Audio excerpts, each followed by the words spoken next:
اعوذ باللہ من الشیطان الرجیم بسم اللہ الرحمن الرحیم رب اشرح لی صدری ویسر لی امری واحلل عقدۃ من لسانی یفقہوا قولی رب زدنی علما۔ سورہ بقرہ کی آیت نمبر 262۔ الذین، وہ جو ینفقون، خرچ کرتے ہیں، اموالہم، اپنے مالوں کو، فی سبیل اللہ، اللہ کے راستے میں، ثم، پھر، لا یتبعون، نہیں وہ پیچھے لاتے، ما، اس کے جو، انفقوا، انہوں نے خرچ کیا، منًا ولا اذی، احسان کو اور نہ اذیت کو، لہم، ان کے لیے ہے، اجرہم، ان کا اجر، عند ربہم، ان کے رب کے پاس، ولا، اور نہ، خوف، کوئی خوف ہوگا، علیہم، اوپر ان کے، ولا، اور نہ، ہم، وہ، یحزنون، وہ غمگین ہوں گے۔ فرمایا گیا کہ اپنے مالوں کو فی سبیل اللہ خرچ کرو۔ خرچ خالص اپنے رب کی رضا کے لیے کرنا، اور اس میں ایسے کاموں سے بچنا جو تمہارے خرچ کیے ہوئے مال کے ثواب کو ضائع کر دیں۔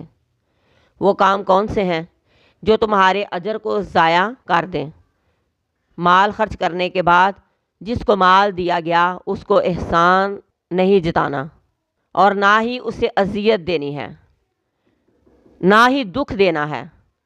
خرچ کر کے اپنی فوقیت نہیں بنانی، دوسروں پر خرچ کر کے اپنا مرتبہ اور مقام بڑھانے کا سوچنا، یا دوسروں سے ڈیمانڈ کرنا کہ ہم نے خرچ کیا لہٰذا ہمیں ہی بڑا معتبر اور عزت والا سمجھا جائے۔ ایسا نہیں ہونا چاہیے۔ ایسا کرنے سے اجر ضائع ہو جاتا ہے۔ اور خرچ کر کے کسی کو ذلیل بھی نہ کرو۔ لوگوں کے سامنے اپنے خرچ کا ذکر کرنا کہ میں نے اس پر خرچ کیا، اسے شرمندہ کرنا، یہ سب غلط ہے۔ ایسے کام ثواب کو، اجر کو ضائع کر دیتے ہیں۔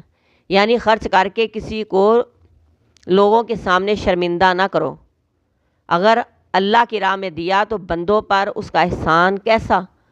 اپنا معاملہ، اپنا بدلہ، اپنا اجر اللہ سے مانگو، اور اللہ سے ہی امید لگاؤ، بندوں سے امیدیں چھوڑ دو۔ فرمایا کہ جو لوگ اپنا مال خرچ کر کے احسان نہیں جتاتے، اذیت نہیں دیتے، ان کا اجر ان کے رب کے پاس ہے، اللہ اجر دے گا۔ ایسے لوگوں پر کوئی خوف نہیں ہوگا اور نہ ہی وہ غمگین ہوں گے۔